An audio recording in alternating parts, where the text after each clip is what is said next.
Meus irmãos e minhas irmãs, nos encontramos nesta quarta-feira, dia 18 de junho, nesta 11ª semana do Tempo Comum, para que possamos juntos meditar a Palavra de Deus. Hoje nós lemos o Evangelista São Mateus no capítulo 6, versículos do 1 ao 6 e os versículos do 16 ao 18. Naquele tempo disse Jesus aos seus discípulos: Ficai atentos para não praticar a vossa justiça na frente dos homens, só para serdes vistos por eles. Caso contrário, não recebereis a recompensa do vosso Pai que está nos céus. Por isso, quando deres esmola, não toques a trombeta diante de ti, como fazem os hipócritas nas sinagogas e nas ruas, para serem elogiados pelos homens. Em verdade vos digo, eles já receberam a sua recompensa.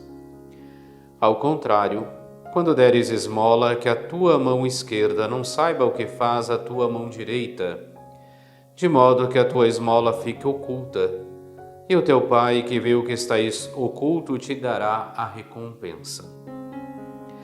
Quando orardes, não sejais como os hipócritas que gostam de rezar em pé nas sinagogas e nas esquinas das praças, para serem vistos pelos homens. Em verdade vos digo, eles já receberam a sua recompensa. Ao contrário, quando tu orares, entra no teu quarto, fecha a porta e reza ao teu Pai que está oculto. E o teu Pai que vê o que está escondido te dará a recompensa. Quando jejuardes, não fiqueis com o rosto triste como os hipócritas. Eles desfiguram o rosto para que os homens vejam que estão jejuando. Em verdade vos digo, eles já receberam a sua recompensa. Tu, porém, quando jejuares, perfuma a cabeça e lava o rosto, para que os homens não vejam que tu estás jejuando, mas somente teu Pai que está oculto. E o teu Pai que vê o que está escondido te dará a recompensa.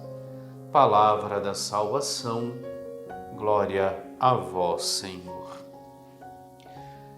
Iniciamos no dia de hoje a leitura do capítulo 6 do Evangelista São Mateus, que inicia-se justamente com esta chamada de atenção da parte de Jesus.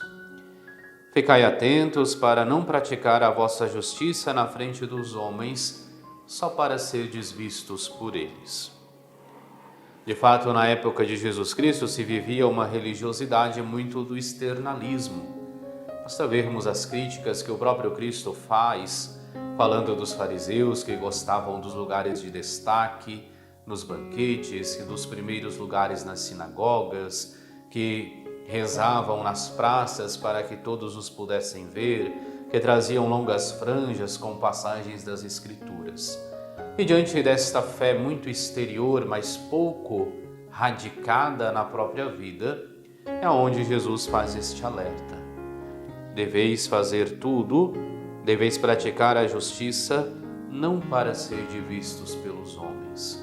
Mas a nossa prática da justiça, recordando sempre esta justiça como procurar fazer a vontade de Deus em nossas vidas, deve ter um objetivo só: agradarmos a Deus.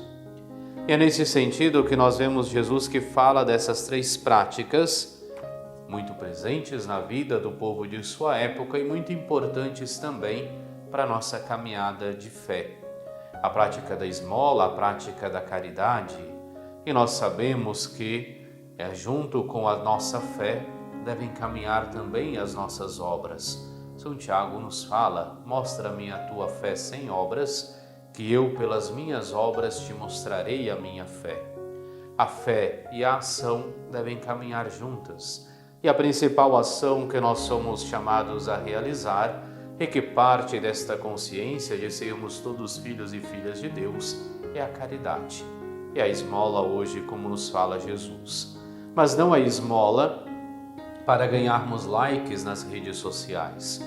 Não a caridade para ser noticiada e depois podermos receber o elogio dos homens, mas a caridade feita justamente porque somos conscientes da nossa filiação divina. e feita para agradar a Deus e não para agradar os homens. O mesmo acontece com a nossa oração.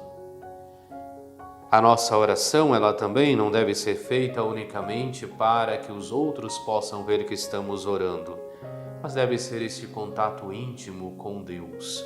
Deve ser este momento, esta oportunidade de dialogarmos com Deus e de procurarmos discernir aquilo que devemos viver, aquilo que devemos realizar ao longo de toda a nossa vida.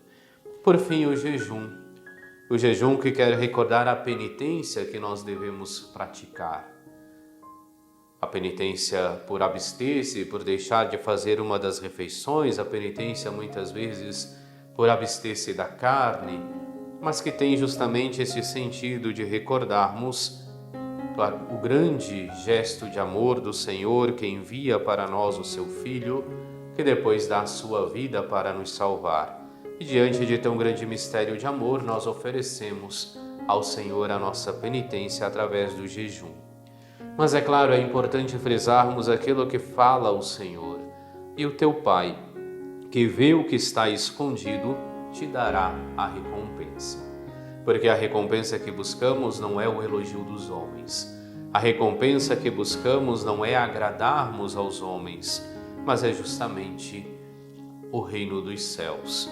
E é praticando a caridade, é vivendo em oração, é praticando o jejum, vivendo a palavra de Deus, que alcançaremos o reino dos céus. Tendo, é claro, sempre presente aquilo que hoje o Senhor nos recorda. Em tudo devemos procurar agradar a Deus e não aos homens. Em tudo devemos procurar agradar a Deus e não aos homens. Oremos. Ó Deus, força daqueles que em vós esperam, sede favorável ao nosso apelo, e como nada podemos fazer em nossa fraqueza, dai-nos sempre o socorro da vossa graça, para que possamos querer e agir conforme a vossa vontade, seguindo os vossos mandamentos. Por nosso Senhor Jesus Cristo, vosso Filho, que é Deus, e convosco vive e reina na unidade do Espírito Santo, por todos os séculos dos séculos. Amém. E abençoe-vos Deus Todo-Poderoso, Pai e Filho e Espírito Santo. Amém.